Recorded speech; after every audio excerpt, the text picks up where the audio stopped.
Kalau dulu nggak ada yang namanya honey, sekarang ada honey.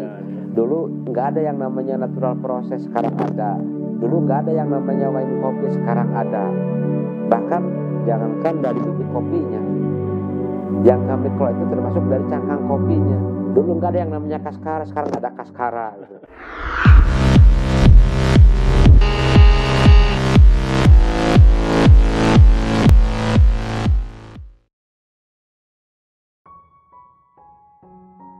Sekarang kita bicara tentang jenis varian produk kopinya, Pak Haji. Ini pertama, ini sudah sampai kemana aja, Pak Haji? Kopi Malabar kita ini, Pak Haji. Kita berbicara masalah varian. Sebetulnya kalau secara internasional, olahan kopi itu hanya yang direkomendasi oleh Asosiasi Specialty Kopi Internasional berupa kopi-kopi green bean dengan olahan untuk kopi wash. Atau paling tidak ada juga yang dengan dry hull, kopi-kopi yang olah kering.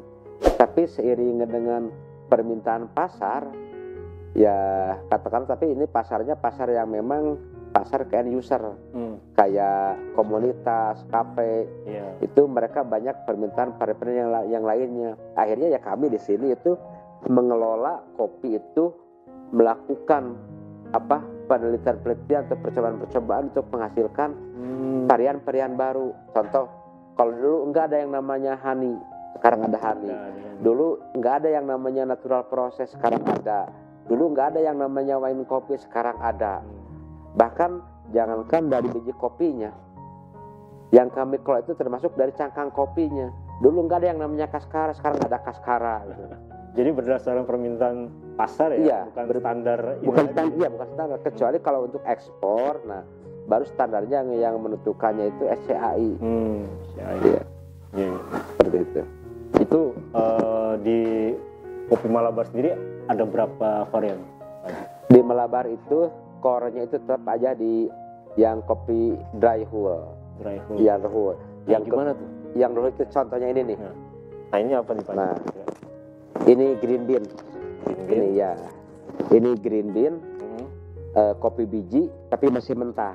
Ini prosesnya proses dry. Ini warnanya agak hijau apa gimana? Iya. Ini karena sebetulnya ini warnanya agak hijau. Hijau keabu-abuan. Ini warnanya itu.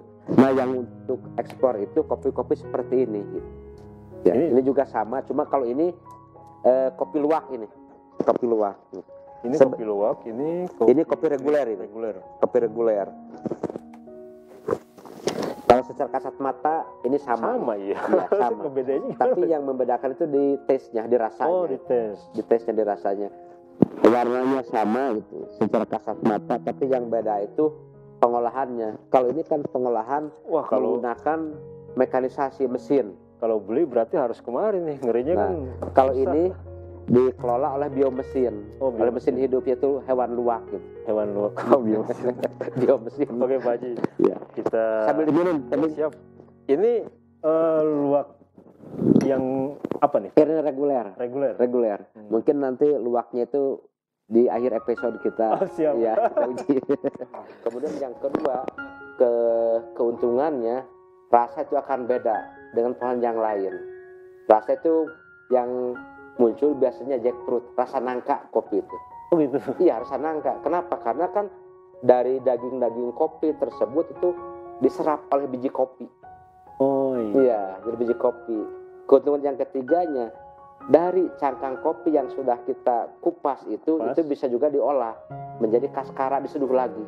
Oh bisa gitu? Bisa dibikin kaskara. Itu rasanya asam.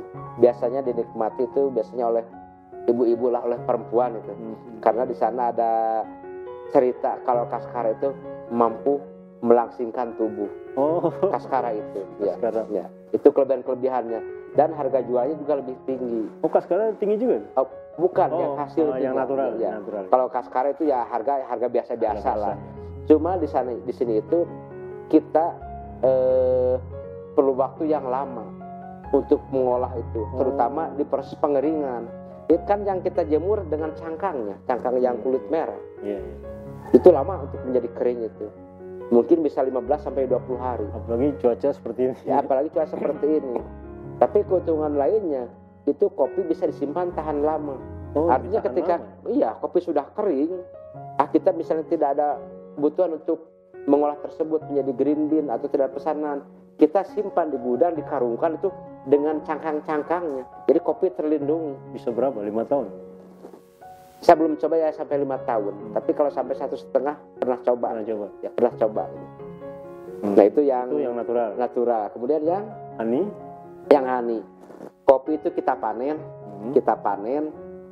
kemudian kita rambangkan, dipilih yang bernasnya, yang merah kita masuk ke mesin pulper, kita kupas kulit luarnya, ya, kita kulit luarnya, tinggal biji dalamnya, tapi terbungkus oleh kulit tanduk, dan kulit tanduk itu masih membungkus daging-daging kopinya itu yang licin dan rasanya manis.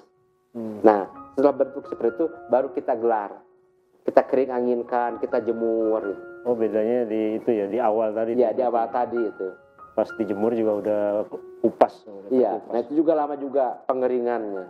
Cuma rasa yang muncul, kita tahu kalau salah satu khas dari rasa kopi Arabica itu kan ada asam, asiditinya aja muncul. Tinggi. Nah, kalau itu asamnya lebih tinggi lagi. Oh, lebih tinggi lagi. Lebih tinggi lagi. Tapi kan asamnya. namanya honey. Iya, honey. Nah, kenapa dinamain honey? Asamnya lebih tinggi, tapi asamnya itu yang muncul di awal. Awal kita minum, tak ada nendang asam, tapi asamnya asam kecut. Bukan asam kecut, asamnya itu. Asam tapi selintas tak gitu. Di lidah itu.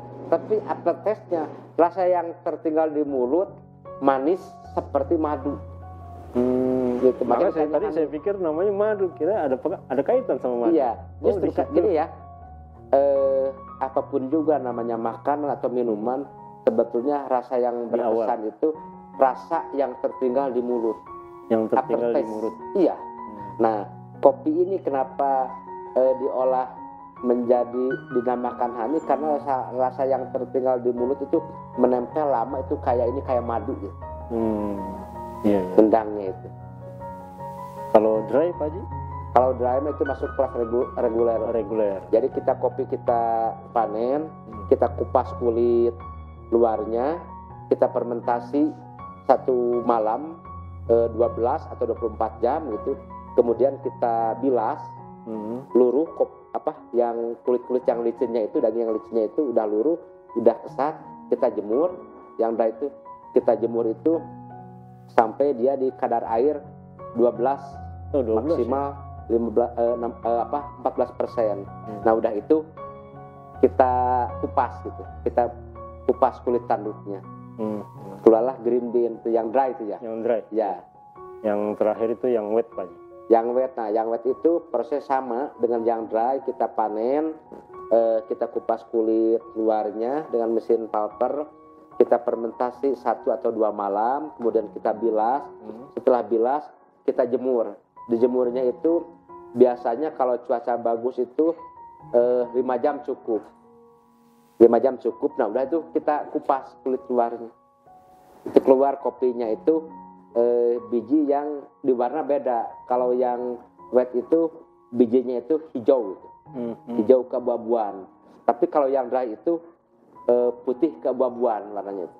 Iya. Cuma kelemahannya itu kalau di yang wet tersebut, kalau kita tidak punya mesin pulper yang bagus itu cacat mekanisnya lebih tinggi. Karena ketika masuk mesin, kopi masih agak lembek gitu. Kadar airnya masih tinggi. Gitu. Belum kering banget soalnya. Iya. Berarti empat varian ini tentang pengolahan istilahnya berarti. Tentang pengolahan ya. Tentang pasca panen seperti itu. Ya. Karena kalau dikategorikan pengolahan itu dari proses sangrai, proses panggang itu pengolahan. Kalau sebelum masuk proses panggang itu di atasnya itu pasca panen. Dari panen, proses pulper, proses fermentasi, proses haling itu di pasca panen. Istilahnya kalau saya gini, misalkan kalau saya awam Pak Haji ya,